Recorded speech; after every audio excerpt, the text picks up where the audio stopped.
She thought she knew the man she loved, until one moment changed everything. In a life that looked perfect on the surface, cracks began to form. Small at first, almost invisible. But behind the smiles were secrets, behind the promises were lies, and behind the love was betrayal waiting to be revealed. When the truth finally comes crashing down, it doesn't just break her heart, it ignites something stronger. Because this time, she won't be the victim. She'll be the one who takes control, who rises from the ruins, and who proves that losing everything can be the beginning of becoming unstoppable. The lesson? Sometimes the truth hurts, but it also sets you free. The people who betray you don't define you. How you rise after does. Strength isn't about never falling, it's about refusing to stay down. If this story inspired you, don't forget to like, share, and support the channel. Your support means everything and helps us create more powerful stories like this. Thanks for watching. With their baby due in just 7 weeks, Julian told his wife the private gallery had to be cleared out. Not for a nursery, but because his star data scientist, the woman coding his next billion-dollar trading algorithm, needed their climate-controlled, soundproofed space to run a marathon simulation for a group of hedge fund managers. And it got worse. The data scientist Sasha had the priceless collection of Roman terracotta moved by the building's maintenance crew, causing a hairline fracture in a 2,000-year-old bust. She referred to Clara, a former world-renowned antiquities curator, as Julian's sweet but totally sheltered wife, who was lucky he was building such a massive empire for them. And the husband, the quantitative trading genius who built a 10-figure fortune on algorithms and audacity, let it all happen. Every single time, he chose the code. What neither of them knew was that the quiet woman they treated like a fragile artifact was the sole heir to the $500 billion Prescott Foundation, a global cultural preservation dynasty. For 3 years, she had hidden her identity, wanting to be loved for who she was, not what she was worth. Now she had her answer, and the phone call she was about to make would liquidate their entire future. The lesson of this story is critical. It's a truth most people learn far too late. You should never judge a person's power by the volume of their voice. The quietest person in the room is often the one holding the winning hand. And the person you write off today might just be the one who owns your company tomorrow. Real love is not about choosing what is convenient. It is about choosing what is right with integrity every single time. If this story resonates with you, if it reminds you of your own hidden strength or of watching someone you know be completely underestimated, I want to hear about it in the comments. Tell me, have you ever been profoundly misjudged by the very people who were supposed to cherish you? I read every single comment, and if you're new here, please subscribe and turn on notifications.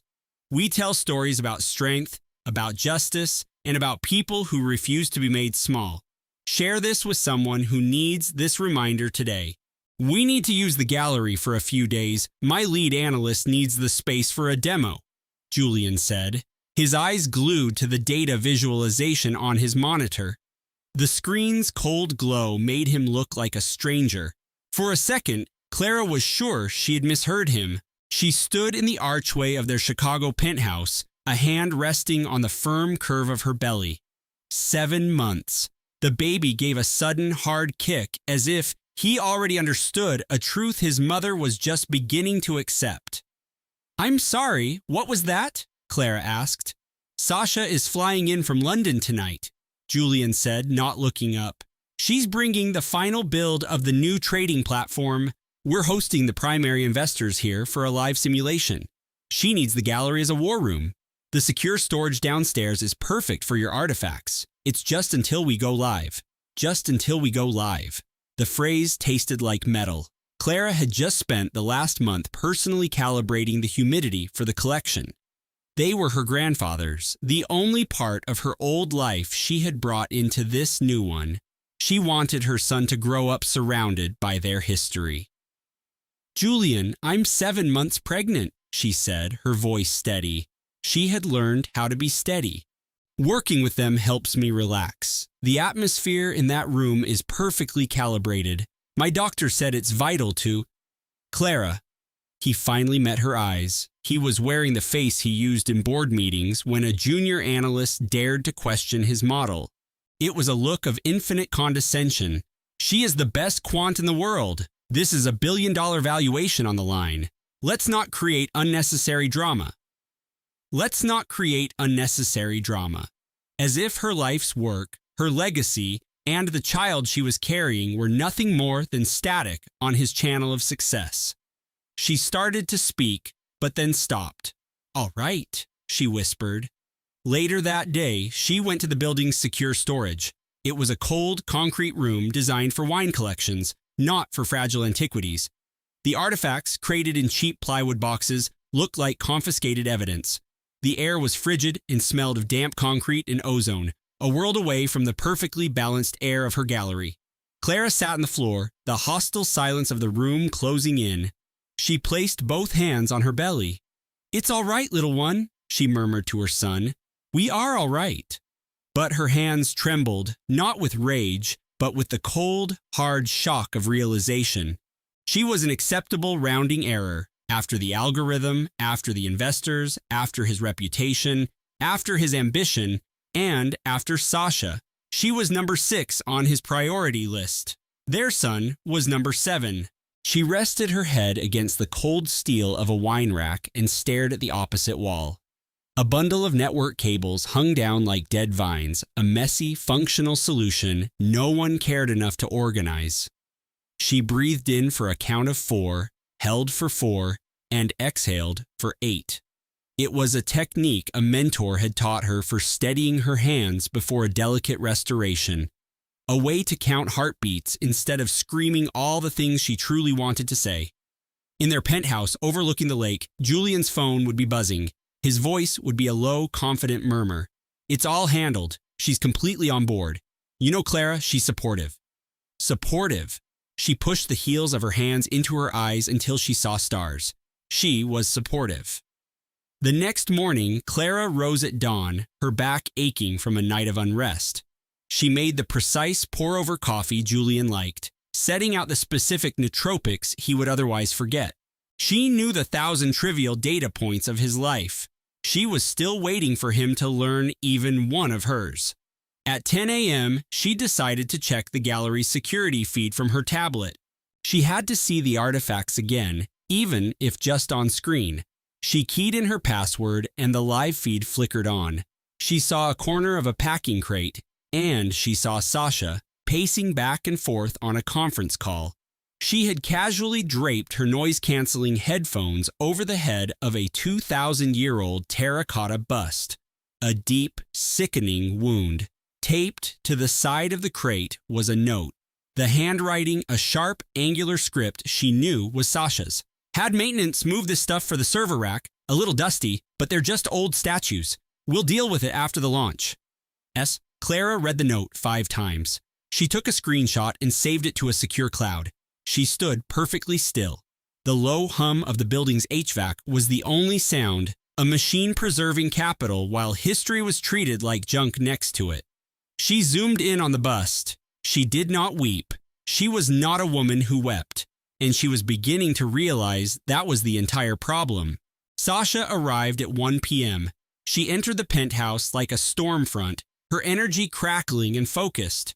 She was in expensive technical fabrics, an expression of ruthless efficiency on her face. She smelled of strong black coffee and a perfume that could have been named leverage. "Clara," Sasha said, her greeting a quick nod. She didn't offer a hand.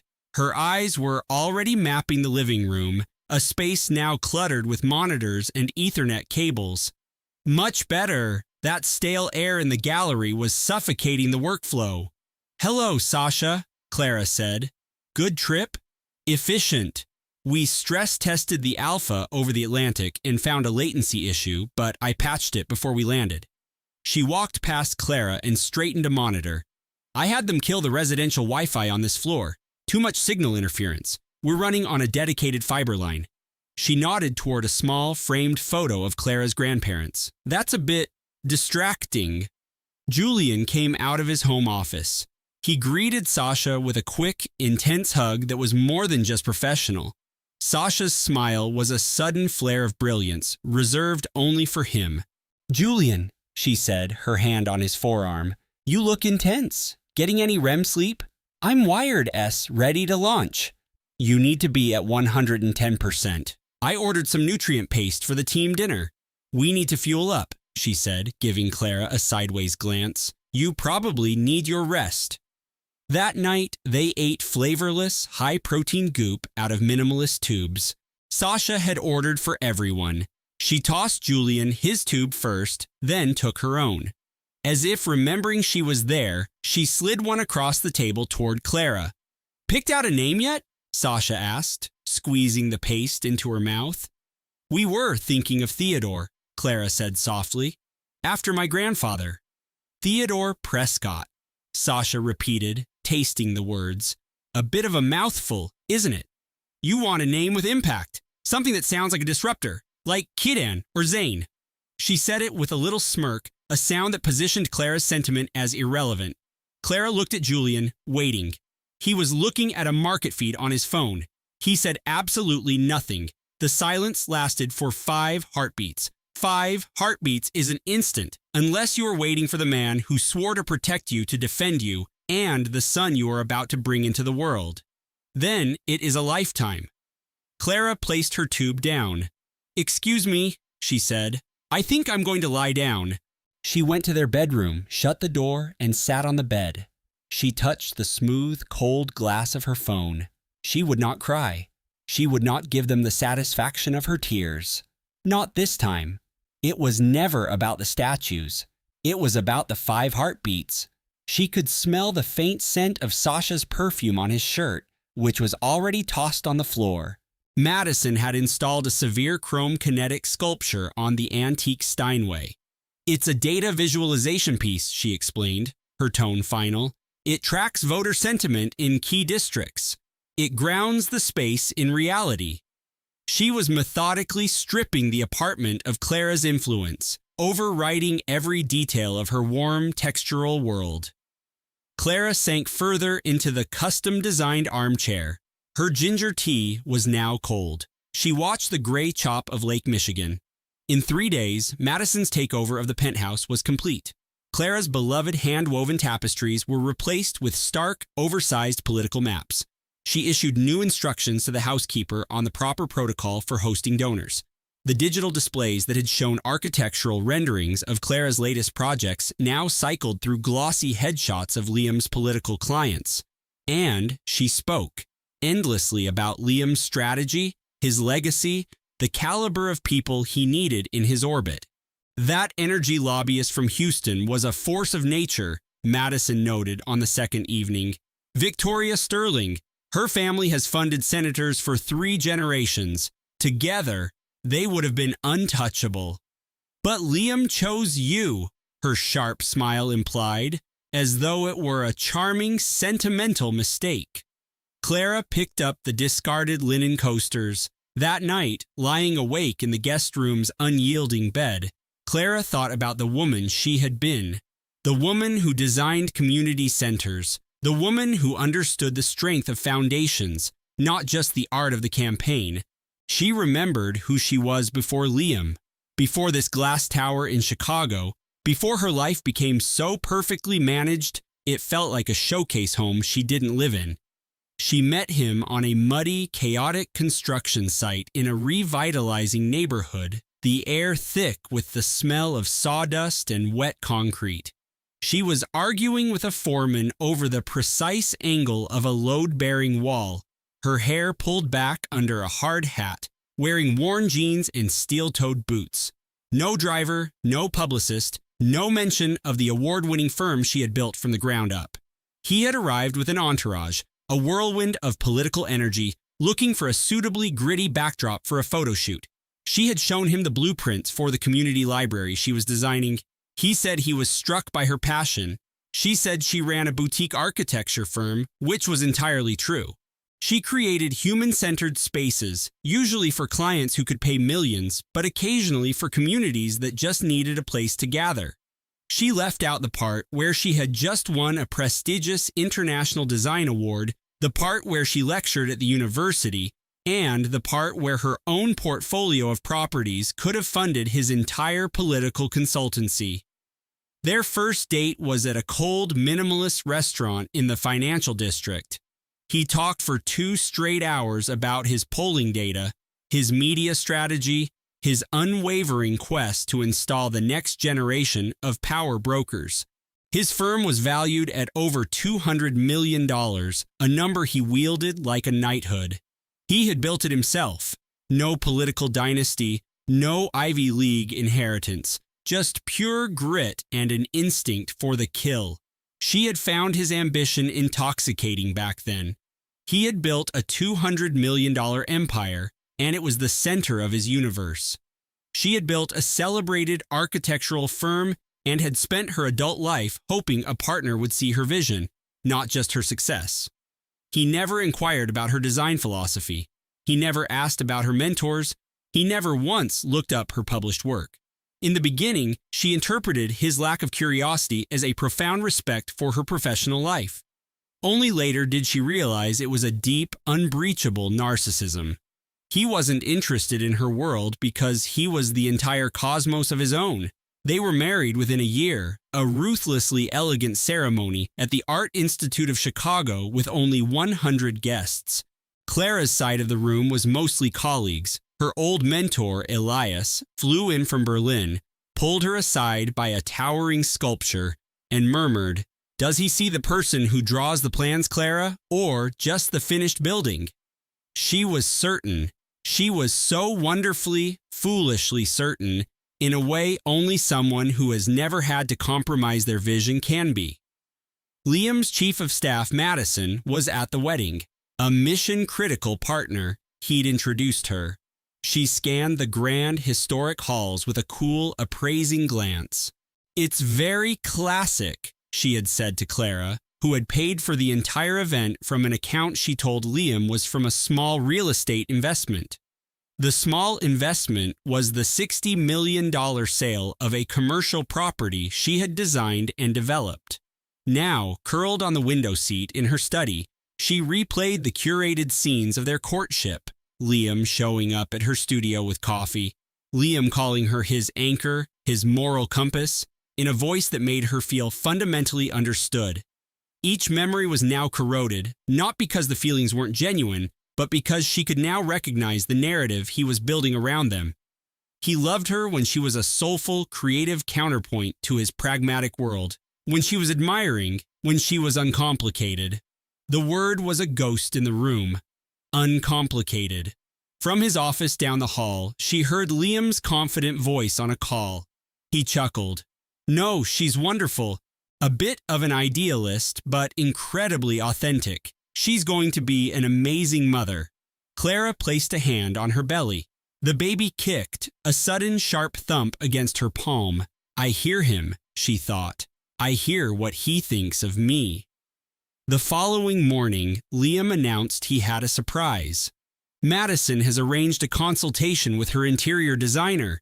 They're the top firm in D.C. They handle all the major political families. "She's already paid their retainer for us," Liam said, his smile bright. "They're going to conceptualize the nursery." "I have a concept," Clara said, her voice steady. "I was designing a mural. I have the blueprints for a bookshelf I was going to build myself." "Babe," Liam said, the nickname a smooth tool to sand down her resistance. "I'm sure that's lovely, but this is Madison's personal contact. This is A-list. Our son deserves a world-class environment, you know?" He was already glancing at his tablet, his mind moving on to the morning's news cycle. "I want to make it for him," Clara said, her tone soft but unbending. "It's what I do. My father."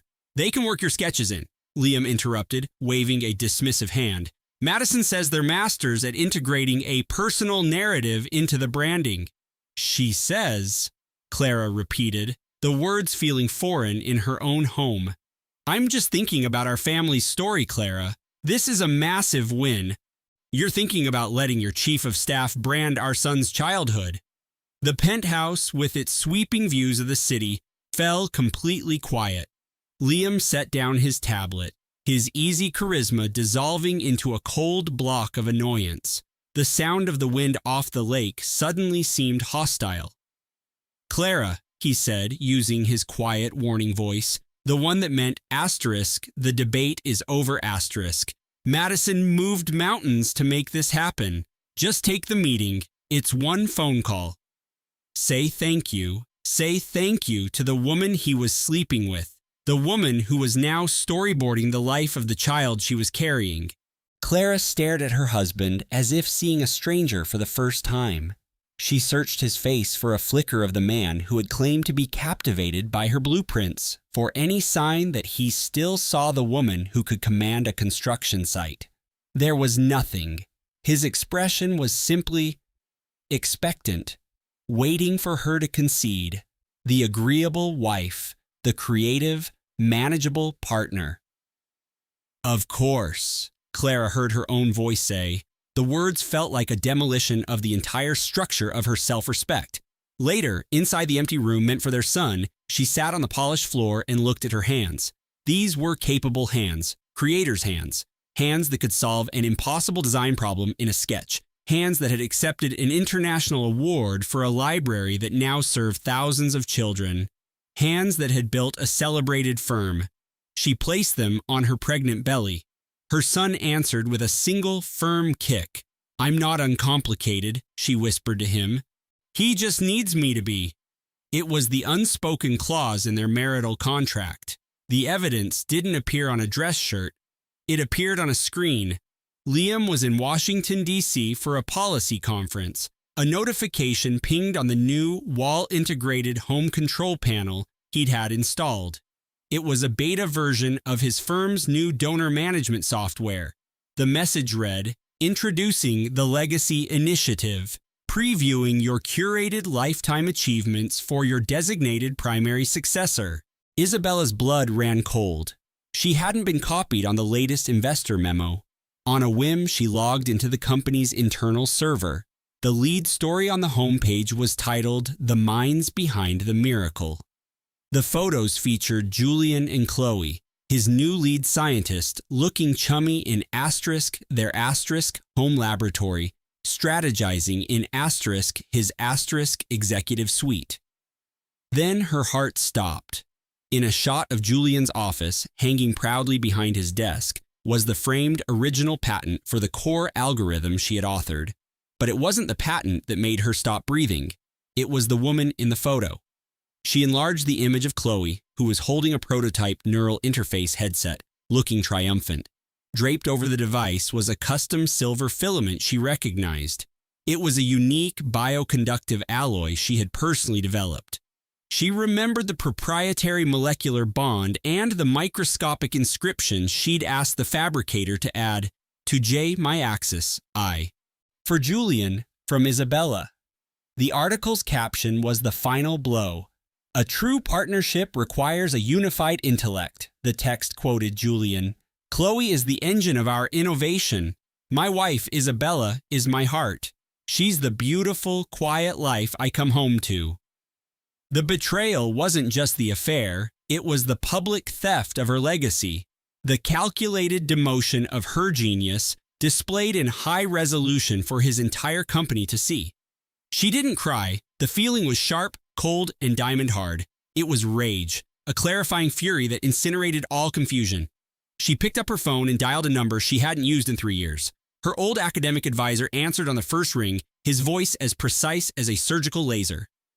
"Isabella," he said, "I was wondering when you'd call. Tell me what he's built on your research." "He's rewritten me as the backstory," Isabella said, her voice unnervingly level. A moment of charged silence crackled over the line. I'm sorry, what?"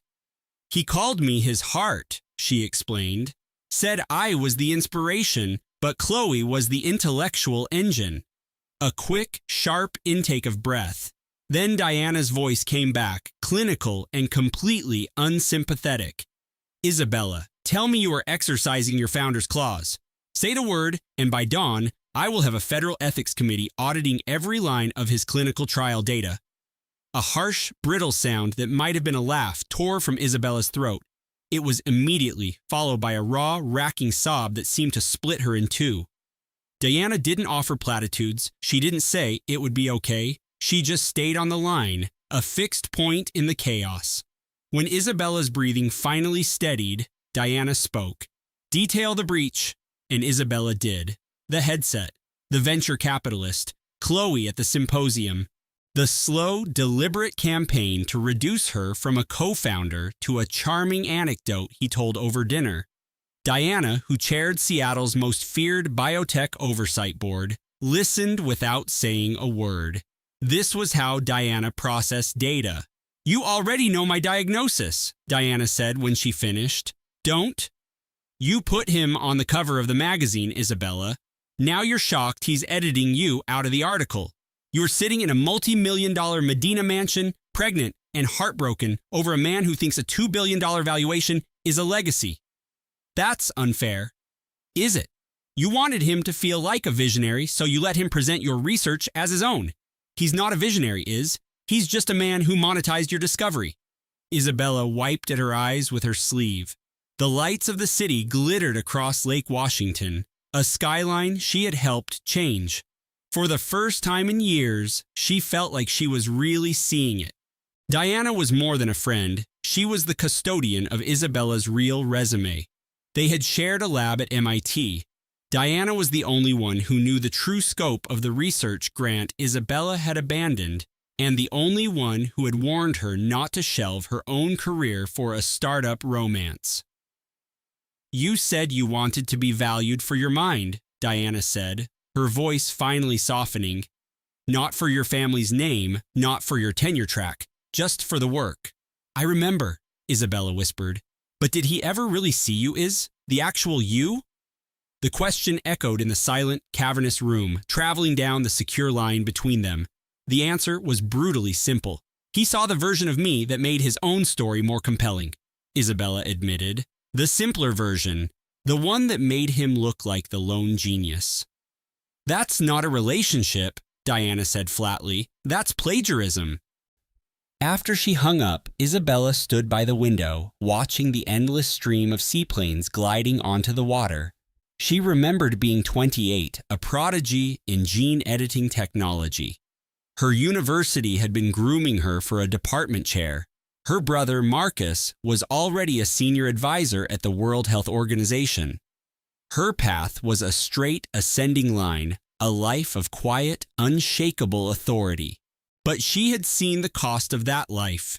She saw her father become a stranger in his own lab, consumed by his data. She saw Marcus grow rigid, viewing every human crisis as a set of variables to be managed. Every colleague was a potential competitor. Every relationship, a potential conflict of interest. Isabella ran from it.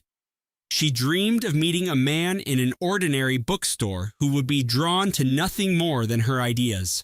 She wanted a child who would learn to stargaze in a quiet backyard, not in the glare of a media-covered rocket launch. So she left. She moved to a new city, co-founded a small lab, and crafted a backstory that was both brilliant and understated. She told people her family was in education. She claimed her father was a retired dean. She lived on her salary, an amount that would have given her family's financial advisor an aneurysm. For a while, it felt authentic. Julian loved her, or rather, he loved the character she'd created. The space between the two had taken 3 years to become a chasm, and now it was all she could see. She left the nursery, picked up his tablet from the nightstand, and placed it squarely in the middle of the polished kitchen island, right where he would see it. The screen was still lit, displaying the article about his other life. Then she went to her office, opened her laptop, and for the first time in a very long time, logged into the secure whistleblower portal for the National Institutes of Health. From her drafting table overlooking the Seattle skyline, Clara watched a ferry cut a white line across the gray water. She was 7 months pregnant, and the baby was using her bladder as a trampoline. Her husband, Liam, a tech CEO whose ambition was a thing of raw power, was on a speakerphone call in the living room. His voice, usually a persuasive hum, was sharp and final. Her initial framework was a good start, but Audrey's new architecture is what will scale. A cold fist clenched in Clara's gut. She ran a hand over the schematics for the Olympus platform, Liam's flagship project. Her project, really. Her code, her security protocols, her vision. The baby kicked, a hard, insistent pulse. "I know," she murmured, tracing the elegant logic she had written. "Something's wrong." Later, Liam found her still at the table. He kissed the top of her head. "Still at it? You need to rest." He glanced at her screen where she was stress testing the data encryption. "Audrey thinks we can outsource this. Cheaper." He said it so casually, as if Audrey Vance, his new star engineer, hadn't just proposed gutting the very heart of her creation. The bigger picture. He'd never used that phrase with her before. He had always celebrated her foresight, her singular genius for weaving ethical frameworks into raw code. But now, Marcus Thorne, a man who moved through the world with the unshakable confidence of a tech mogul, had decided Elena Vance was a legacy system. He married her right after she was awarded the Turing Prize, believing he'd acquired the perfect partner, a brilliant AI ethicist who would be the conscience of his company and the mother of his heir. Now his new head of innovation was in his ear, whispering that Elena's cautious models were obsolete, a brilliant, respected, but ultimately outdated part of his meteoric rise. Elena shut her laptop. She rested her hands on the cool courts of the island, feeling the city's electric pulse through the soles of her feet. She thought of the patents she held for the AI's foundational moral architecture. She thought of the team of philosophers and programmers she'd personally recruited from across the globe. She thought of the discreet buyout offers from his rivals, calls she took in her small home office, while Marcus and Sloan held disruption sessions in the main boardroom downstairs. They saw her as a foundation, critical, valuable, but meant to be built upon and forgotten. The baby gave a sharp, decisive kick as if to say, "Rebooting." "You and I are not legacy code," Elena whispered to her belly. The invitation to the Ethel Odyssey Gala had been on the mantle for a month, a black tie showcase for 1,000 of Silicon Valley's most influential figures. It was a night for cementing dynasties, an evening for spouses to glow with quiet, supportive admiration. 2 days before the event, Marcus's mother, Eleanor, a woman carved from venture capital and old world steel, arrived with a gift from a high-end baby boutique. Inside was an advanced smart bassinet, a technological marvel of self-rocking and environmental monitoring. "We want all eyes on Marcus and the Odyssey platform tonight," Eleanor had said, her voice as smooth as polished chrome. "This will help you focus on your new priorities." "My priorities," Elena echoed, her voice devoid of inflection. "A baby is a blessing, of course, but on a night like this, the narrative is everything." Elena looked at the device. It was a beautiful, expensive cage.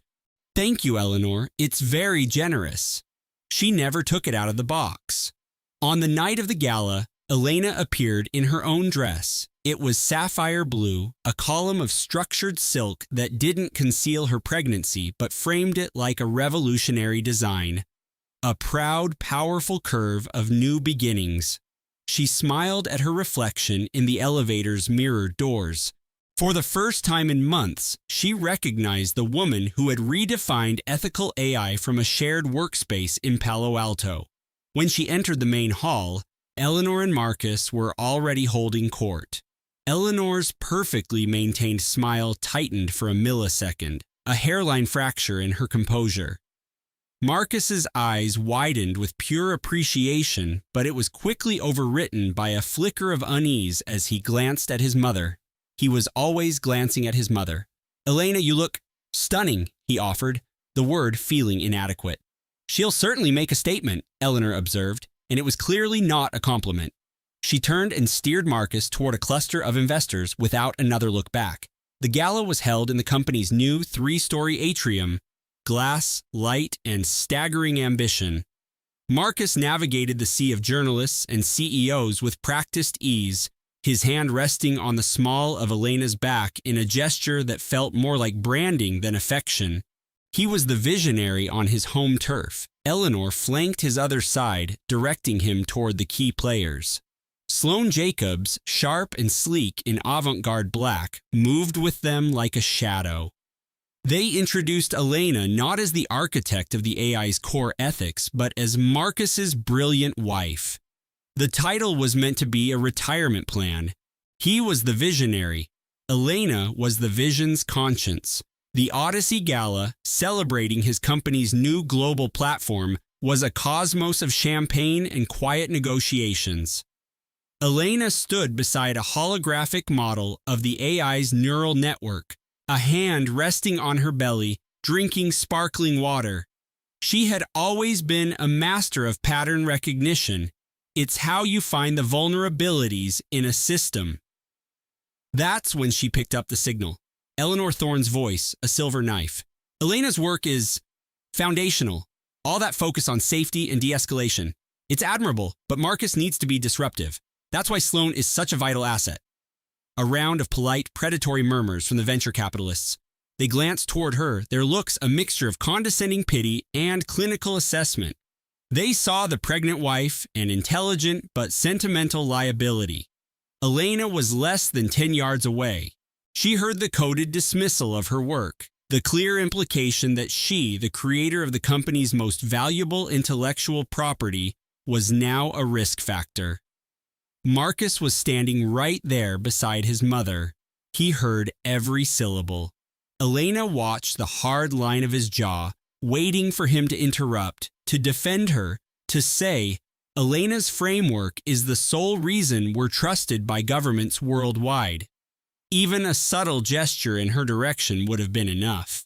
He took a glass of champagne from a passing server. He lifted it to the group. He said nothing. His silence was a system crash. Elena set her water glass down on the edge of the display. She walked past the string quartet playing Bach on electric cellos, past the fusion food stations, past a reporter asking for a comment. She found an empty network operations room overlooking the glittering Chicago skyline. Slipping inside, she let the heavy door close with a quiet hiss. Her hands weren't trembling from humiliation, but from a cold, algorithmic fury. It was compiling itself in her mind, clean and efficient. This wasn't the kind of anger that throws things. It was the kind that isolates a system's core vulnerabilities and drafts a plan for a complete takeover. She folded her hands over her stomach. I am not a feature, she whispered to the city lights. I am the architect. She stayed for exactly 3 minutes, breathing, processing. Then she straightened her silk dress and walked back into the gala. Near the server bank, a man approached her, older, with the quiet authority of a man who founded a cybersecurity empire, and a watch that spoke volumes by being understated. David Chen, her former mentor, the first person who ever invested in her. Your husband is a man of remarkable luck, Deckard said, his voice a low murmur against the thrum of the tech gala. And you, Dr. Valerius, are his greatest acquisition. He offered a smile that didn't reach his eyes. Forgive me, it was Valerius, wasn't it? The historian who authenticated the Scythian artifacts last year. It's a common enough name, Eris replied, her tone as cool and smooth as the marble floor. Her posture was relaxed, but inside, a steel door had just been bolted shut. Deckard had built his venture capital empire by seeing the hairline fractures in a company's foundation before anyone else. Her calm deflection was all the confirmation he needed. Enjoy the keynote, he said, but as he turned away, she saw his thumb move quickly across his phone screen. Oris watched him melt back into the crowd of innovators and investors. She felt a flicker of something she hadn't experienced in years. Not anxiety, not resentment. It was the thrill of a newly discovered ruin, the moment before the first trench is dug, when any secret might be unearthed. Marcus rejoined her, sliding an arm around her shoulders. It felt less like an embrace and more like he was staking a claim. Later, in the silent electric car gliding through the Seattle rain, Marcus sat in the passenger seat, a tablet illuminating his rapturous smile. Kaylin Reed just sent over the final wireframes for the Oracle project, he buzzed. It's revolutionary, pure poetry and code. We're meeting her at the marina for brunch to finalize the launch strategy. Aris watched the neon lights smear across the wet glass. The silence in the car was a vacuum. "What did she change?" Aris asked. "Just some UI refinements," Marcus said, his eyes glued to the screen. "A more aggressive growth model. Better synergy with the brand." But his smile was private, a secret shared with the glowing screen. Aris saw it reflected in the dark window, and in that reflection, she saw the complete, unsparing architecture of his betrayal. The penthouse was quiet when Aris got home from her checkup the next day. A deep, cavernous quiet, the kind of quiet that means something foundational has been ripped out. Her appointment had been tense, her blood pressure was too high. Dr. Evans had peered at her over the top of her glasses. "Are you under any unusual stress?" she had asked. Aris had wanted to laugh. "Just the standard anticipation before the baby," she'd managed to say. The doctor's look was unconvinced. "Your body is a historical record, Aris. A structure under prolonged pressure will always reveal its fault lines." The words haunted her on the drive home. Her body was trying to tell her a story she wasn't ready to read, and so was the cold, hollow space where her sense of home used to be. She pulled into their building's automated garage and saw a low-slung, unfamiliar sports car parked in the spot next to Marcus's. The engine was silent, but a tangible wave of heat shimmered off its carbon fiber hood. It had been driven very recently. Aris entered their apartment, the click of her heels unnaturally loud on the polished concrete floors, and walked directly toward her study. She needed to see her research. She had been thinking all day about the delicate, hand-drawn maps of a dig site in Anatolia she had pinned to the wall, the last truly personal project she'd been working on. She pushed the heavy oak door open. The maps were gone. The walls, once lined with rich, dark mahogany, were now a sterile, glossy white. The sharp scent of new electronics stung the air. Her antique mahogany desk, a family heirloom passed down for 4 generations, was gone. The floor-to-ceiling bookshelves, filled with priceless historical texts and first editions she had spent a lifetime collecting, were gone. The walk-in archive, holding climate-controlled artifacts and research notes, the tiny archaeologist's field kit she'd already bought for the baby, all of it had vanished. In its place stood a sleek, sterile expanse of smart glass, a row of holographic displays, and a built-in server rack humming with quiet power. It wasn't a study. It was a command center, a futurist think tank. A single, minimalist standing desk and a dramatic orchid in a chrome vase completed the scene. The soul of her life's work had been surgically removed and replaced with a monument to Marcus Thorne. Aris stood frozen in the doorway, her bag of books from the university library slipping from her numb fingers. "Where is my study?" she asked, her voice a whisper in the echoing empty room. "Oh, you're home." Kaylin Reed emerged from the living area, adjusting the sleeve of her tailored blazer with the casual ownership of someone who felt entitled to every square inch of space she occupied. "We can set up a little work terminal in the guest room for you. I had the integration team come this morning. You don't really need all this analog clutter, do you?" Marcus agreed. "Marcus agreed," Aris repeated, the words feeling like shards of pottery in her mouth. "He thought it was efficient. He thought it was efficient to have my entire career erased while I was at my 7-month checkup." Kaylin finally gave her a full, condescending look. "Aris, I didn't get rid of anything important. It was all digitized. It was just an old room full of paper." Old paper. 20 years of research, of discovery, a space she had curated down to the last artifact tag. It was more than a room. It was the archive of her identity, the place where she was going to teach their son about the past.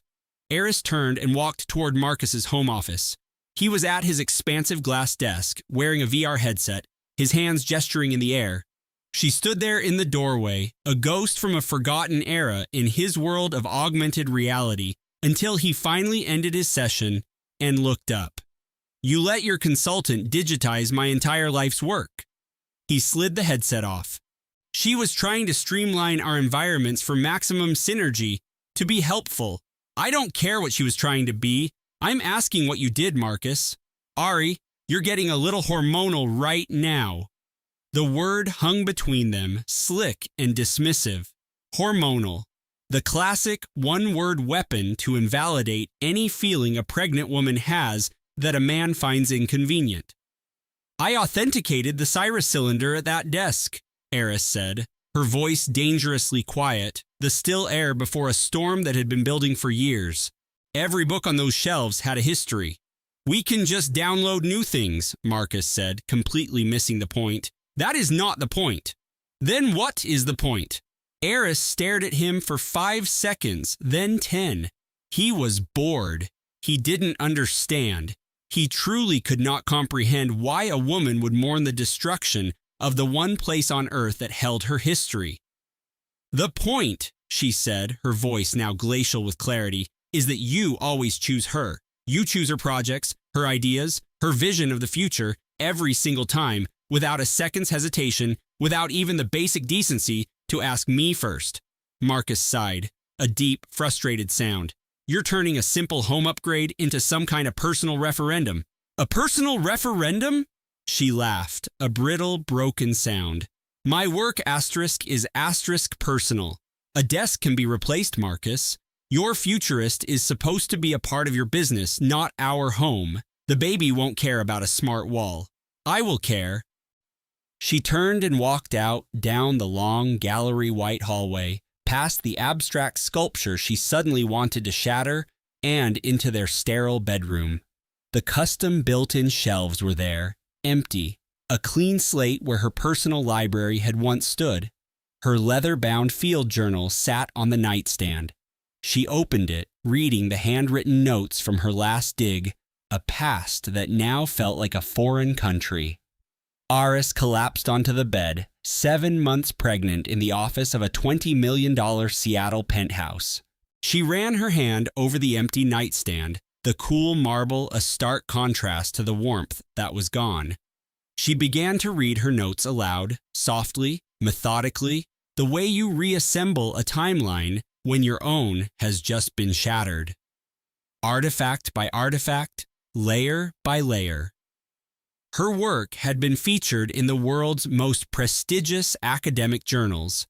Her name was on the lead acquisition team for 3 national museums. Her expertise was sought by governments and collectors alike, and Eris was sitting in a silent bedroom, fighting for a mahogany desk.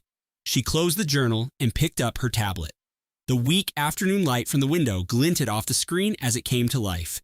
"Enough," she whispered, a vow in the single word. Not for the baby, not for Marcus, for herself. Enough. She opened her university's research portal, looking for the public data logs for Marcus's venture. A project she now saw had a deeply ironic name, Project Oracle. Curious, she opened the repository. It wasn't about history, it was full of anachronisms. She spotted errors a first-year student would have caught. Julian and Kaylin on a trip to Kyoto he'd claimed was a solo business retreat. Julian and Kaylin at a gala, his hand possessively on her waist. She thought about her own work, about the quiet, supportive partner she had pretended to be for 2 years. A text file opened. It was a chat log. Something was wrong. Her historian's instinct took over. This wasn't just bad data, it was fabricated. She started digging into the file's metadata, the digital fingerprints left behind with every change. It was a chat log. And hidden within the comment fields and revision histories disguised as programming notes was a second secret history. "Elena's pregnancy is a new variable," Marcus had typed. "We'll transition her to an advisory role after the baby arrives."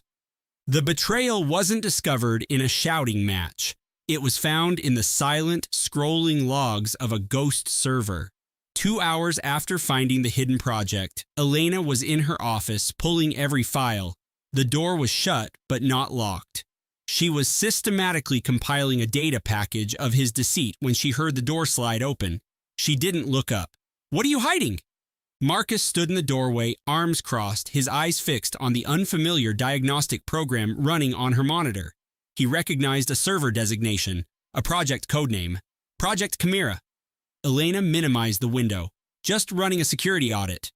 "I saw the server name, Project Chimera."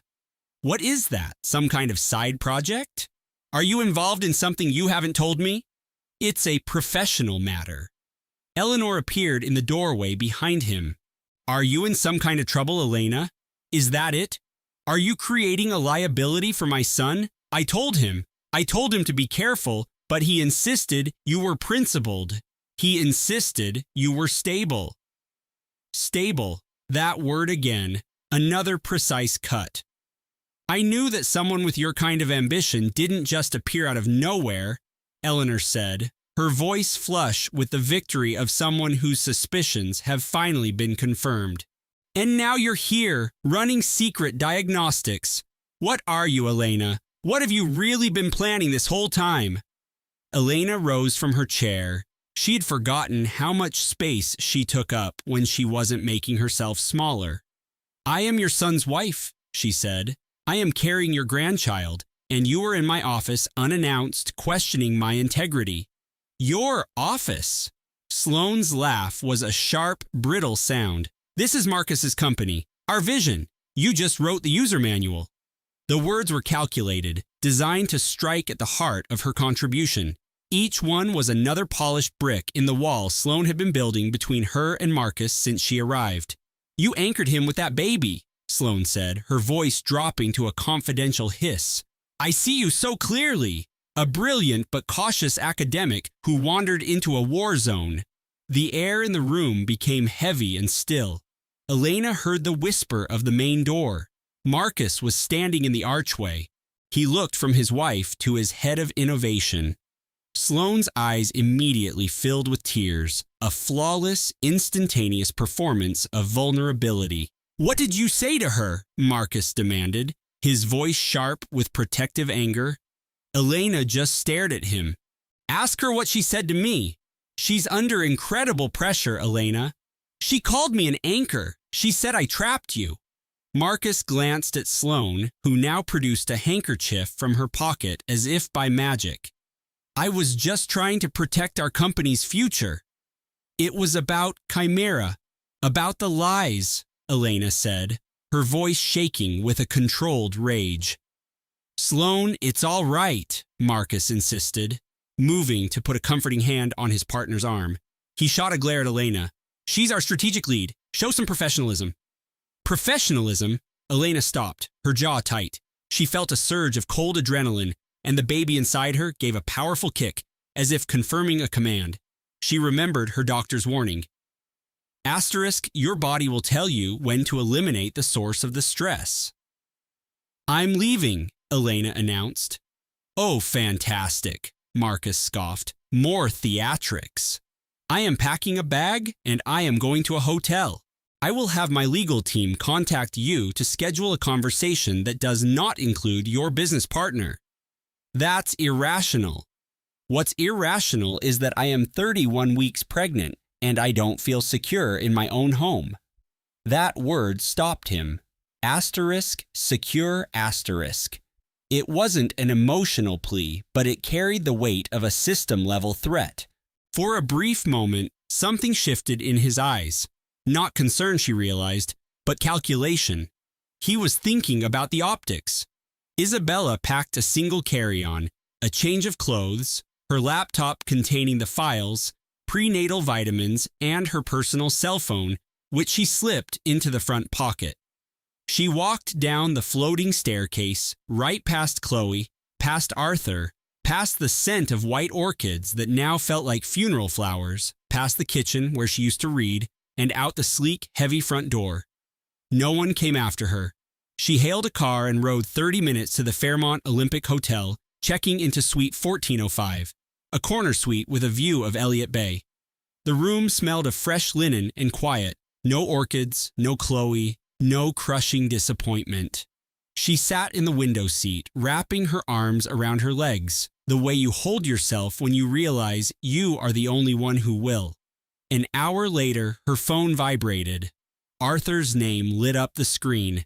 Asterisk. This melodrama is counterproductive. Let me know when you're ready to be reasonable. A melodrama. She was nearly 9 months pregnant, sitting alone in a hotel room because his mistress had called her a gold-digging opportunist, and he called her response a melodrama. She did not write back. She placed the phone on the bedside table, screen down. The glow of the city lights reflected off the East River, distant and serene in a way that felt like a mockery of her inner turmoil. She had ordered a pastrami on rye from a legendary deli through room service. It arrived on a simple ceramic plate with a crisp pickle on the side. She ate it sitting on the deep piled carpet, the television playing a silent documentary about the construction of the Brooklyn Bridge. On the screen, two engineers marveled at a caisson design. For Clara, the moment was almost achingly normal. The deli sandwich, the architectural documentary, the profound quiet. It was like her first breath of clean air after being trapped in a collapsing structure. At 11 p.m., she did something she had not allowed herself to do in years. She called her father. The line rang once, twice. Simon Croft answered before the third ring, his voice sharp and present, as if he had been overseeing a critical project briefing. Clara. He only said her name, but her own voice fractured when she replied, Dad. A silence stretched across the line, the kind of silence a master builder knows how to read, one that measures the exact stress load of his child's heartache. Tell me what's broken, Simon said. And so, she did. She told him everything. The subtle dismissals of her designs, the arguments over property acquisitions, the charity gala where his mother introduced her as his ambitious little apprentice, the patronizing comments about her family, the word original, the word idealistic. Simon listened, never once interrupting. 3 years of carefully managed distance collapsed in 20 minutes of raw truth. When Clara finally fell silent, her father spoke with the chilling precision he used right before demolishing a flawed structure to make way for a skyscraper. I have respected your desire to draft your own life, Clara. I honored that. I honored your choices, even when every instinct told me this man was a faulty foundation. But if he and that mother of his jeopardize the future of my grandchild, I will no longer be a silent partner. Do you understand me? Clara squeezed her eyes shut. She'd spent a decade escaping her father's world. The weight of his name, the overwhelming influence, the way Simon could bankrupt a rival development firm with a single quiet phone call. But now, curled up on the floor of a suite at the Carlyle, pregnant and utterly isolated, she didn't hear a ruthless titan of industry. She just heard her dad. I understand, Clara whispered. I just wanted to be the right partner for him, she admitted to the silent, elegant room. But I was always competing with a woman who had a 35-year head start. You were never in a competition, Simon stated, his voice like reinforced steel. You were auditioning for a role he was never qualified to cast. The audition is over. Clara pulled the plush hotel robe tighter around her. The baby gave a gentle kick, a soft nudge, like a tiny hand on her arm, reminding her, I'm here with you, asterisk. Me too, Clara murmured in reply, unsure if she was speaking to the baby or to herself. It was likely for them both. Meanwhile, Liam Vance hadn't slept in 2 days. The name Beaumont had been a persistent whisper in the back of his mind. It was a name that felt significant, but he couldn't grasp why. He sat in his development office at 6 a.m, the Manhattan skyline, just a charcoal sketch against the dawn, and he typed 2 words into a search engine, Beaumont Construction. The screen flooded with results. He clicked on the first article, then another and another.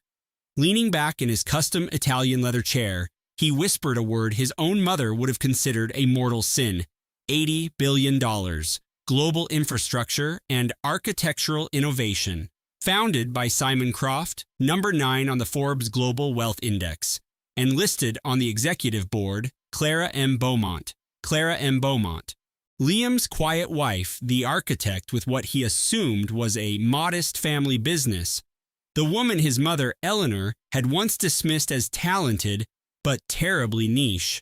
Liam slammed his laptop shut. He immediately opened it again. Then he grabbed his phone and called his business partner, David. Breakfast, he commanded. My office, 30 minutes. They were in his top floor suite overlooking the Boston Harbor. Liam was drinking an espresso. Simon had a scone. Liam considered telling him he might want something stronger.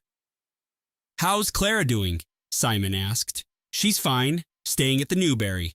You know, the pregnancy hormones are making everything a little over the top." "Right. And what about her family?" "What about them?" Liam replied, straightening a scale model of his new Sterling Tower. "What was it her dad did again?" "He's retired. Ran some small architectural firm in Cambridge, I think. She rarely mentions them. They're not a factor." Simon placed his coffee cup on the polished mahogany desk with a deliberate slowness, the kind of motion a man makes when he is trying to control a tremor in his hand. "Liam, did you ever, even once, bother to look up your wife's family?" "What?" "Her maiden name, Beaumont. Did you ever just look into it?" Liam let out a confident chuckle, the kind of laugh a man uses when he is positive he has already won the game. "Why in the world would I ever need to do that?" "Just for my sake," Simon said. "What is this actually about? Just do it." Liam sighed and unlocked his phone. He typed the name into a search engine. He stared at the screen. His expression began to crumble, not all at once, but in slow, painful stages, like watching a photograph fade to white. First, a confused narrowing of his eyes, then a flash of complete denial, and finally the nauseating gut-punch realization that the entire empire he'd built was on a geological fault line. This has to be some kind of sick joke." "It's not," Simon said, his voice flat. "I had my forensic accountant take a look.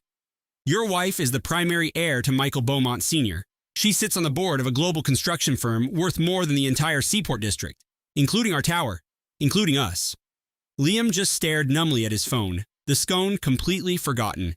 His face was a battlefield of warring emotions: total shock, disbelief, a surge of raw fear, a bolt of anger, and then even more fear: humiliation. And finally, the one emotion that was his true north, the one Clara had always sensed coiled just beneath his tailored suits: calculation.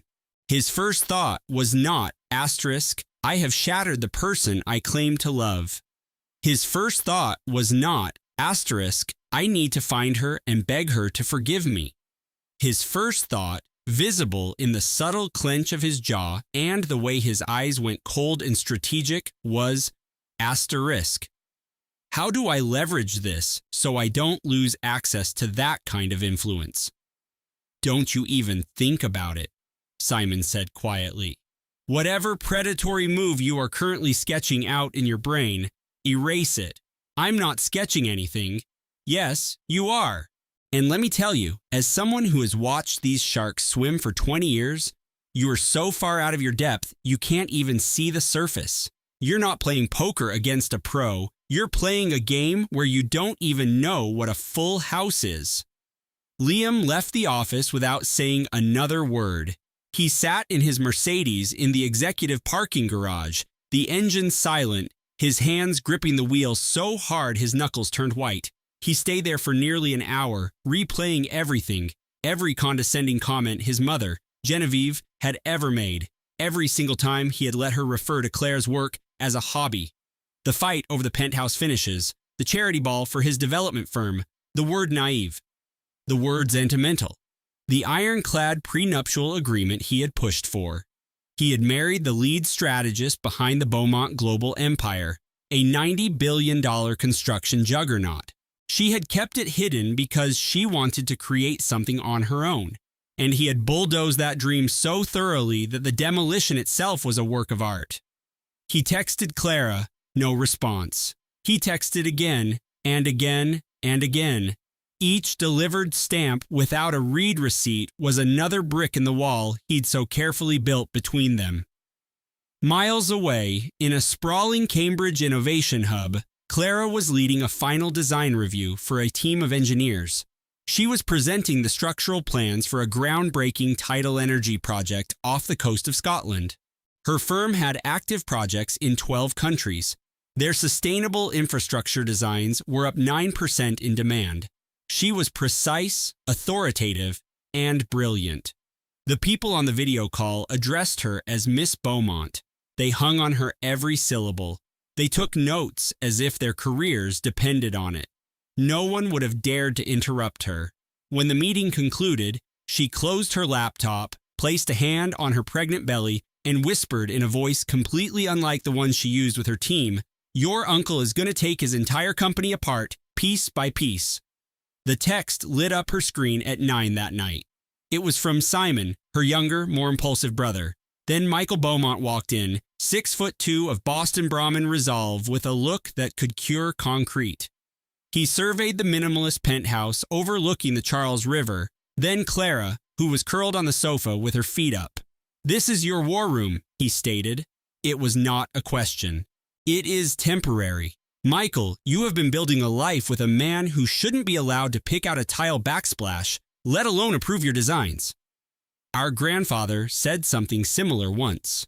Granddad is right. Granddad is always right. Don't you dare tell him I said that. He sat on the edge of the ottoman, and the CEO of Beaumont Global was gone, replaced by the older brother who had shown her how to use a laser level, the one who had once threatened a professor who called her ideas darling. "Clara, I love you, and I respect your desire to build your own name, but this is not independence. This is self-sabotage. The woman I know doesn't hide. I thought I loved him, Michael," she said, using the past tense. Clara wouldn't meet his eyes. The silence that followed was a complete schematic of the truth. To build his world, I had to make mine smaller, Clara confessed. She just hadn't realized his was the size of a condo model. Simon, her younger brother, reached out and squeezed her shoulder. He never wasted words on comfort. With Simon, that silence was a promise of action. That same night, Audrey Vance was at Liam's Seaport penthouse. She was critiquing Clara's curated collection of architectural photography, looking for something to belittle. Criticism was Audrey's native tongue, and she was fluent. On the marble island, a cardboard courier tube lay unopened. It had been delivered to Clara there by mistake. Inside, she found a roll of architectural drawings. In the title block, an inscription in Liam's handwriting. "For the only design that matters." See, Audrey smirked. It wasn't jealousy she felt, but the thrill of possessing something that wasn't hers. She assumed it was for some forgotten project, a relic from a life Clara had imagined. She carried it out to Liam. He was on the terrace, his face illuminated by his phone.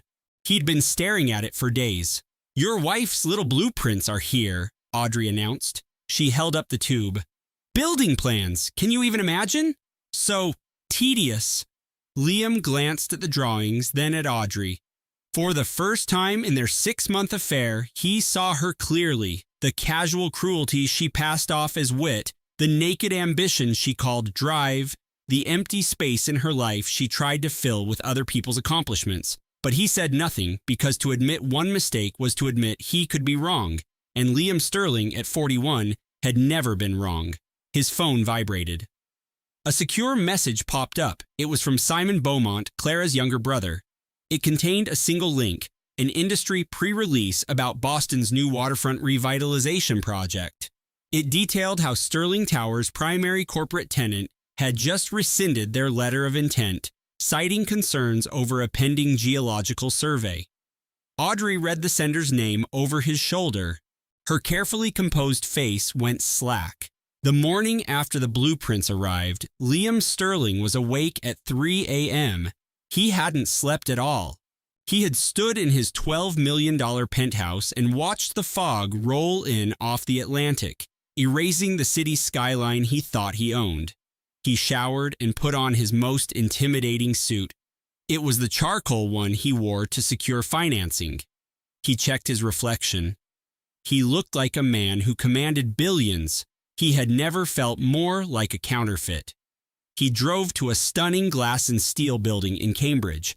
He didn't know the address. He found it on a list of design award winners.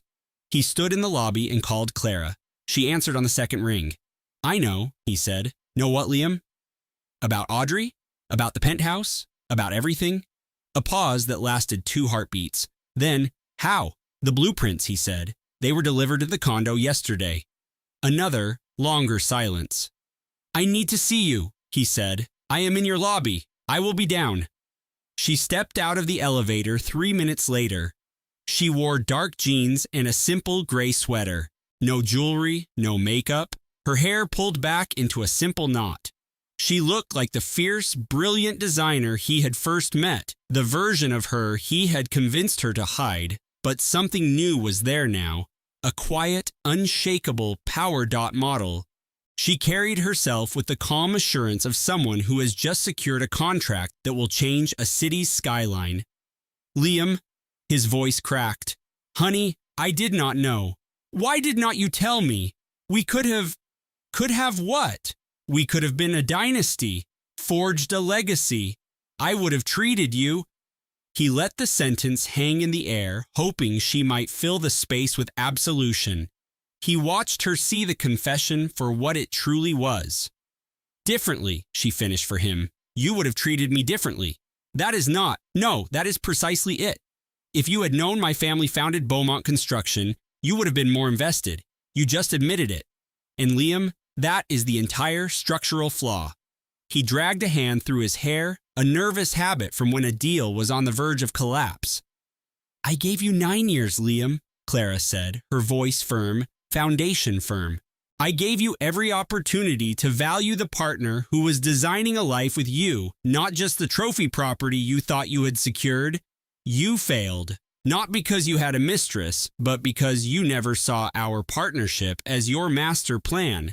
Because when your mother dismissed my work as charming but insignificant, you stayed silent.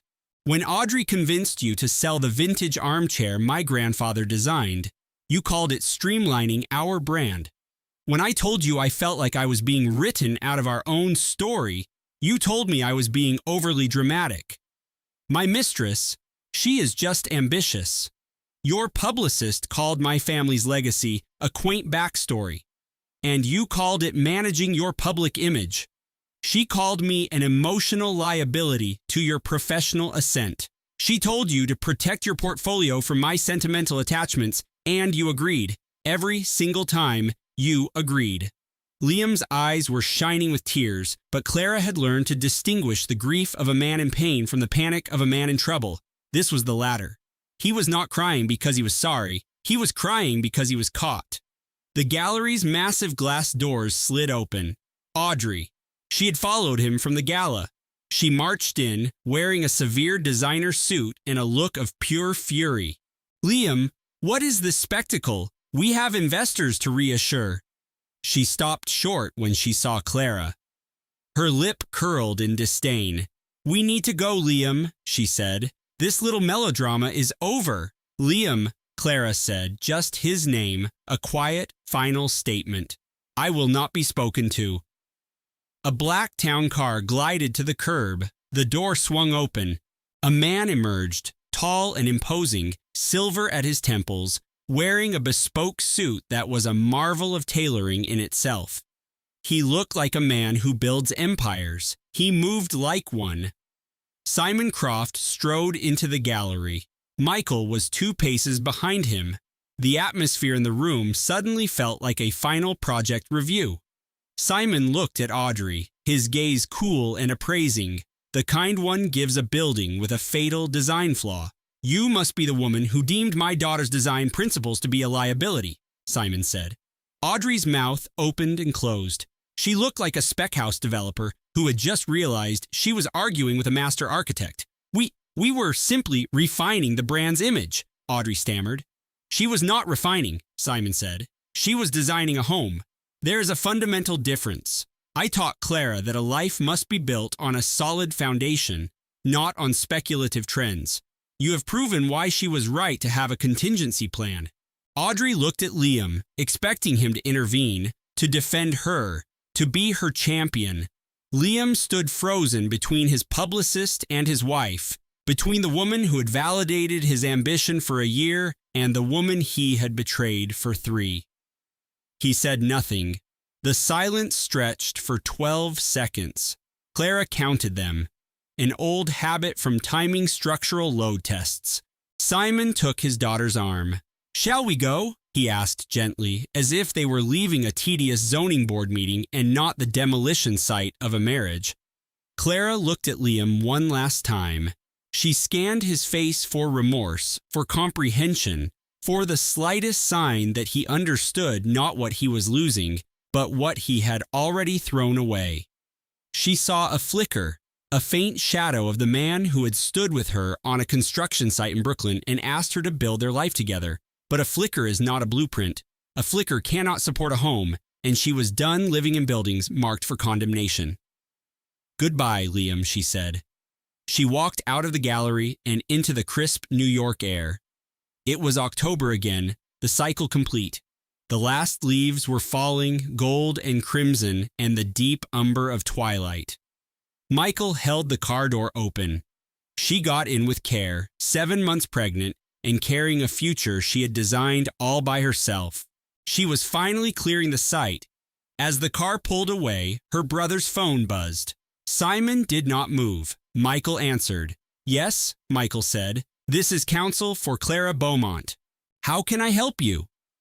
There was a pause, and then Julian's lawyer made a sound that Leo would later say was the noise of a man realizing he'd just been handed a court order etched in silicon. 3 of Mr. Vance's primary seed investors. Elysian Tech is re-examining all Series B commitments, and our consortium is activating the clause to recall your outstanding capital. Leo's voice over the encrypted line was clinical, devoid of triumph. It was the voice of someone who had been compiling data for 3 years for this very moment. "Thank you, Leo," Aris said. "We'll handle it from here."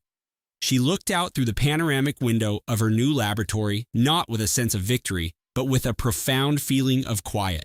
Below, the lights of the Bay Bridge stitched the dark water to the shore. Her mentor, Kenji, gently placed a hand on her shoulder. He said nothing. He just stood with her. "You know," Aris said, her voice low, "I worked so hard to get away from all that." "I know," Kenji said softly. "But you weren't escaping the work." 1 month later, the baby was born. Eris had moved into a sprawling live work loft in a converted warehouse in Dogpatch. Leo had secured the place for her, 3 bedrooms, a private rooftop deck, and polished concrete floors that seemed to absorb sound, a quality Eris appreciated. It meant she could think without interruption. Leo lived 5 blocks away. Kenji had rented a large workspace in the same building, calling it his new incubation hub for a stealth project. In Kenji's world, this meant he was setting up a permanent base of operations but would call it temporary to give her space. The workshop was the first area Eris completed. She didn't decorate it, she equipped it. A state-of-the-art biomechanics lab with 3D printers, micro-soldering stations, and 42 specialized sensor arrays. It was the same brilliant mind, the same precise hands, but for a purpose that answered only to her. She began designing a new prosthetic hand for infants, the actuators smaller than a grain of rice. It took her 3 weeks of non-stop work. No one questioned her methods. No one altered her schematics. No one told her it needed to be more marketable. The divorce summons was delivered on a Tuesday. The filing was a masterpiece of legal discretion, with no information leaked to the tech blogs. Leo's team had been building the case with the meticulous patience of engineers waiting for a critical patent to clear. Julian fought back at first. His lawyer, a man named Garrison, called Leo to open negotiations. The call lasted less than 9 minutes. "My client is prepared to negotiate a reasonable separation of assets," Garrison started. "Your client's startup is valued at $90 million, a significant portion of which came from angel investors within my client's network," Leo replied. "My client is the lead engineer at a biotech firm with global patents held in a trust established long before this marriage. There are no assets to separate." A static-filled silence hummed on the line.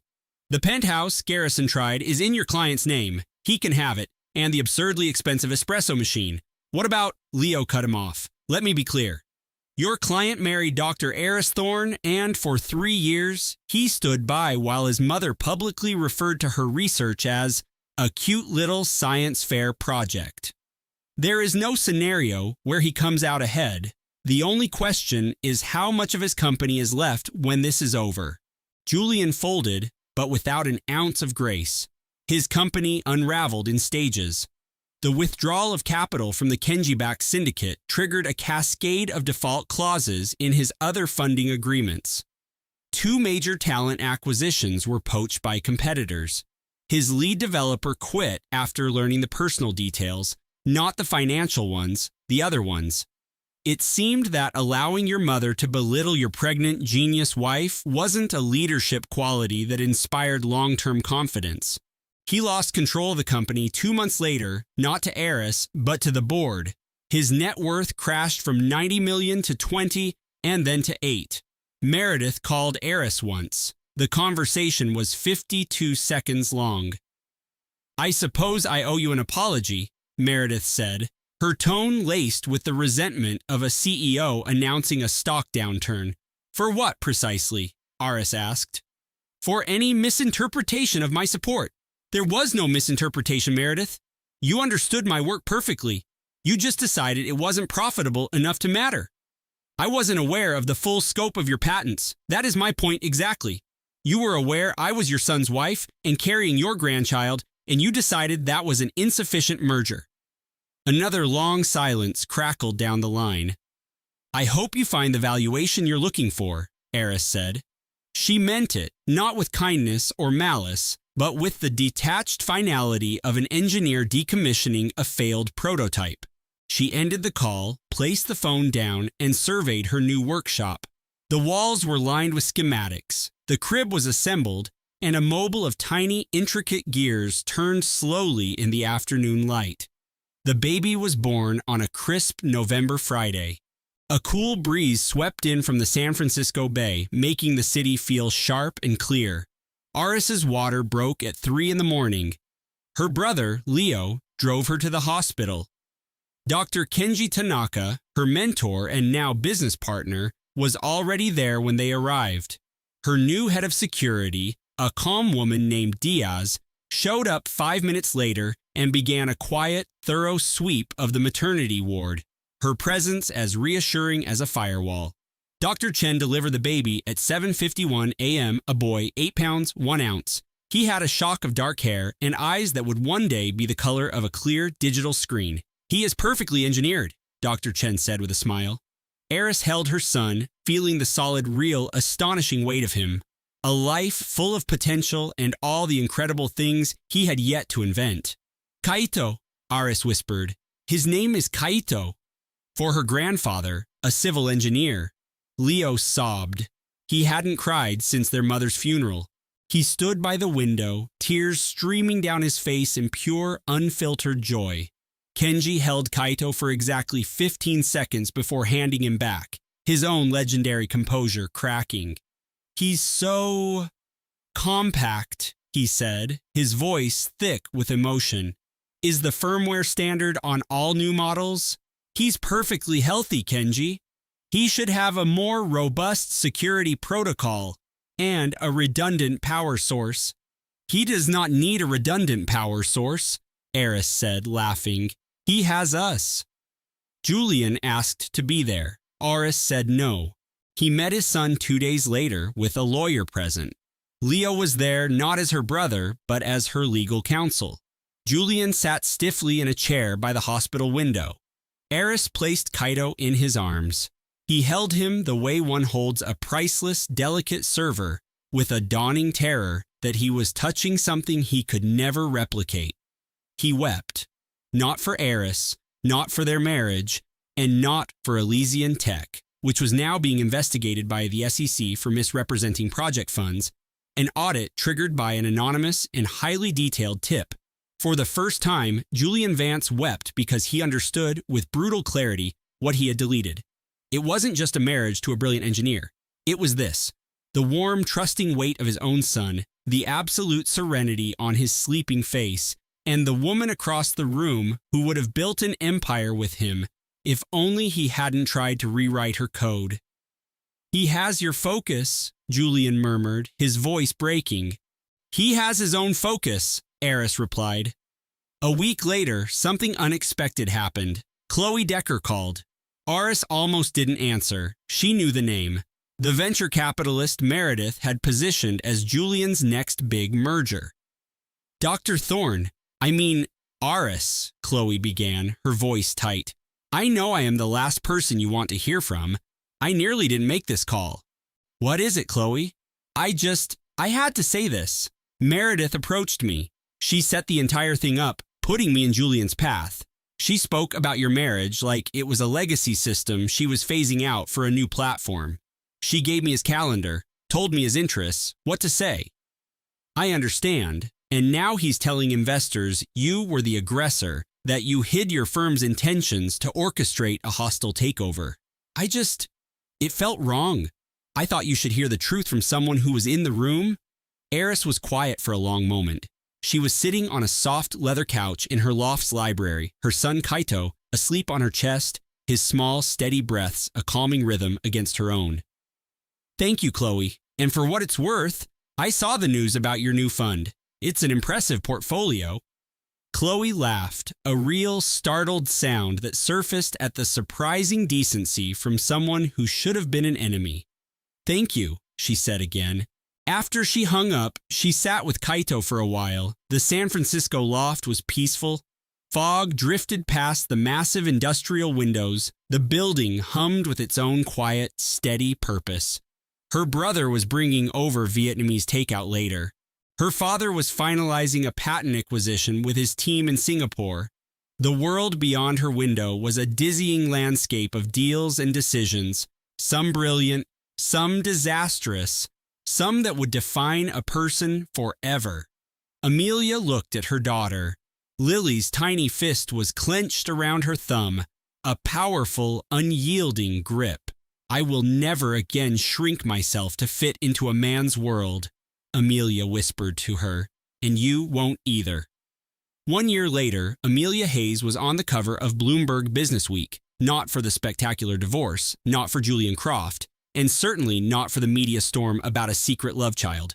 Her father's attorneys had silenced that narrative with a barrage of non-disclosure agreements and defamation warnings that swept through the press like a cleansing fire. The cover story was about Hayes Agrotech, the new innovation wing of her family's agricultural empire. It had just secured a landmark deal to deploy its proprietary drone technology for crop management across South America. The project had been her brainchild for the past 3 years, and she had personally brokered the final terms. The photo showed her standing in a vast climate-controlled vertical farm, wearing a tailored green pantsuit and a simple cream-colored shell top. She stared directly into the lens, her expression neither warm nor cold, but one of absolute, unwavering control. The headline made no mention of their private life whatsoever. It was a Thursday in November, 1 year since she'd found the wire transfer to a ghost corporation meant to fund a restaurant. 1 year since the drive to the Gold Coast high-rise. 1 year since the phone call to her father that reclaimed the trajectory of her own future. Chloe was in her kitchen on the 32nd floor of a Lakeview apartment with a sprawling view of Chicago that swept from Wrigleyville to the shores of Lake Michigan. The setting sun bled orange and purple across the water. In one corner of the open-plan room, a small, safe play zone was set up. Maya was sitting inside, gnawing on a teething toy shaped like the bean. Hanging above her, a custom mobile made from hammered copper dangled miniature pots, pans, and whisks. Chloe had ordered it from a local artisan. She'd kept it, not as a reminder of a broken dream, but as proof that even scrapped plans could be melted down and forged into something new and beautiful. Her butcher block island was organized, a laptop displaying a complex menu costing, a mug of ginger tea, a stack of vendor applications, and a small framed watercolor from her cousin's child that read, "Chloe makes the yummiest cookies." Her phone buzzed on the counter. It was a message from Julian. He sent one every few weeks, always detached, always brief, and always about Maya. Is she well? Did she like the cashmere blanket I sent? Is Saturday morning possible for a visit? Chloe only answered the questions about their daughter. The life they had imagined together was now just a sketch for a restaurant that would never be built. She typed her reply. Maya is teething on the blanket. Saturday is fine. My mother will coordinate the time. She set the phone aside and watched Maya. The baby was now pulling herself up on the edge of the playpen, unsteady but persistent.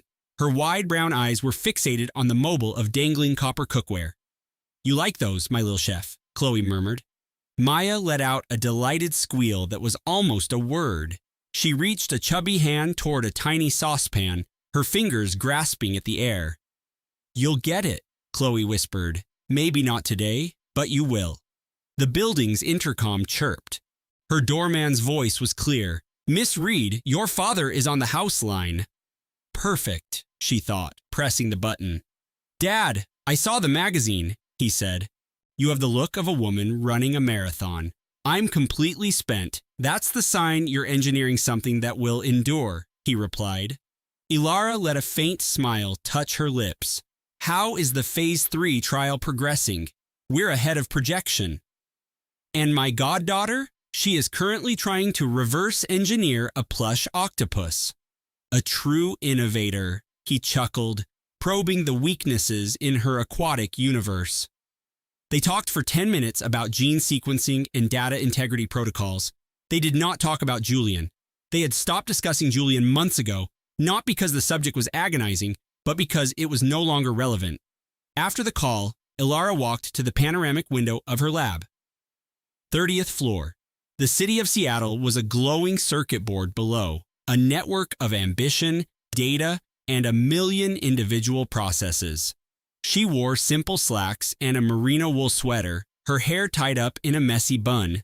The coffee on her workbench was now cold. She was the very same woman Julian had met at a tech gala in Silicon Valley.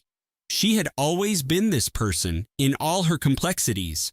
The one who read academic papers on CRISPR technology for fun, the one who could command a boardroom of venture capitalists, the one who teared up at documentaries about space exploration, the one who could identify a flawed data point in a genome sequence from a single glance. She was all of those things. She had merely stopped editing out the parts he found inconvenient. She thought of Julian, not with fury or resentment, but with the sterile, sharp clarity that comes after a critical system failure, once the alarms are silenced and you can finally see the faulty code that needs to be rewritten from scratch. He wasn't a villain. He was just a man who had never encountered a problem he couldn't buy his way out of, raised in an environment his mother, Isabel, had curated to be frictionless and optimized, demanding no real resilience. Julian always chose the most efficient route, not out of cruelty, but because he was fundamentally unaware that other, more difficult routes could even lead to a worthwhile destination. That, she realized, was his programming to execute, not hers to debug. She thought of Isabel, a woman so obsessed with her son's legacy that she systematically corrupted any connection that threatened her control. A woman who measured people by their strategic value and deleted them the moment they became a liability. A woman who, upon learning of Ilara's pregnancy, had referred to their child as a random, uncontrolled genetic variable. Ilara didn't hate Isabel. She saw her with complete diagnostic clarity, which was, in its own way, more devastating. Understanding the algorithm of the person who hurt you denies you the simple relief of calling them a monster. You have to accept the reality that they were just people, insecure, illogical, and causing systemic meltdowns with the same hands they probably used to soothe their own children during a power outage. And then she thought of herself, the woman who had downplayed her own intelligence, who had simplified her groundbreaking research and presentations, who had run a diagnostic in her head instead of voicing her dissent. The woman who lived out of carry-on bags in boutique hotels and corporate apartments because she believed that partnership required you to compress your own source code to create a smaller file size. That woman wasn't deleted. She was part of Ilara's version history. She would always be part of the core programming, but she was no longer the lead developer. Arya pushed herself up in her playpen, her tiny legs wobbling as she found her balance. She took one shaky step, then a second, before her padded bottom landed on the soft mat with a gentle bump. She gazed up at her mother, her expression a perfect mix of shock and triumph. Ilara let out a genuine warm laugh and knelt by the playpen. "That was 2, she murmured. "That was 2 whole entire steps." Arya's small hands reached for the mobile hanging above her, the elegant glass models of famous molecules still just beyond her reach, but closer than they had been yesterday. "Come on, my little scientist," Ilara said. She lifted her daughter out, the familiar, precious weight settling against her, and carried her to the window. The sun was dipping below the Olympic Mountains, streaking the clouds with shades of burnt orange and deep violet, with that stunning temporary indigo that exists for just a moment between sunset and true night. The city's lights began to activate one by one. "Do you see all of that?" Ilara whispered, her lips close to her daughter's tiny ear. "That is the world. It is vast and complex and sometimes deeply flawed. People will try to define you. They will hear your name and access a file of preconceived notions. They will look at you and see only the data they expect to see." Arya twisted a small fist into her mother's hair. "But you are a new sequence, and the women in our line code their own damn futures." She kissed her daughter's head, breathing in the sweet, clean scent of baby shampoo and infinite possibility. The mobile in their loft would be catching the city lights tonight, casting complex shadows on the walls, a collection of shapes inspired by the world's most brilliant female scientists. Rosalind for her insight, Marie for her tenacity, Ada for her vision, and Arya, the most important discovery of all, who was not just a shadow on a wall, but a warm, living, breathing breakthrough in her arms. Ilara turned from the window, placed Arya back in her playpen, and went back to her own workstation. She woke the terminal. There was a data set to analyze. There was always another data set to analyze. But first, she picked up her coffee mug and took a drink. It was cold. She drank it anyway. Cold coffee, a heavily annotated scientific journal, and the profound, unshakable satisfaction of a woman who had finally stopped asking for permission to run her own experiments. For 3 years, she had been an anomaly in a stark, waterfront mansion on Mercer Island, a footnote in her own biography. The room they had planned as a nursery was converted into Julian's personal cryotherapy chamber without a word to her. Her own name, once celebrated in biotech circles, became secondary to his. Her pregnancy was framed as a deviation from his 5-year vitality plan. Her morning sickness was dismissed as a suboptimal biological response, and her decision to finally leave was logged as an irrational data point. For 3 years, she had convinced herself that to be loved, she had to be less. That protocol was now terminated. She understood now that the exit was never blocked. She had been holding the credentials the whole time, trading her ambition for his validation, her voice for a quiet partnership, choosing to be agreeable because it was less complicated. But less complicated meant a life without discovery, and a life without discovery was a life without purpose. Never again. Her gaze fell to the tablet on her desk. Her own work was looking back at her, the cover of a prestigious scientific journal, her latest research hailed for its bold, paradigm-shifting implications. She wasn't smiling in the photo, just looking directly into the lens. Composed, assured, unfalsifiable. She grabbed her phone and texted Marcus. "I'm opening that 30-year-old bottle of Japanese whiskey tonight. Are you available?" Marcus's response was instant. "On my way, and I'm bringing reinforcements because I know your capacity for breakthroughs." Ilara felt a real smile spread across her face as she set the phone down. She took one last look out the enormous window. Seattle was powering on, one skyscraper at a time, a constellation of determined lights pushing back the darkness. She was one of them now. She walked into her home office not because it was the biggest room in her new loft, but because it had the most bandwidth. And she was done living with a throttled connection. A final note, This story was meticulously sequenced, coded, and peer-reviewed by our creative team to provide our audience with compelling narratives that explore genuine human algorithms and deliver a powerful, resonant output.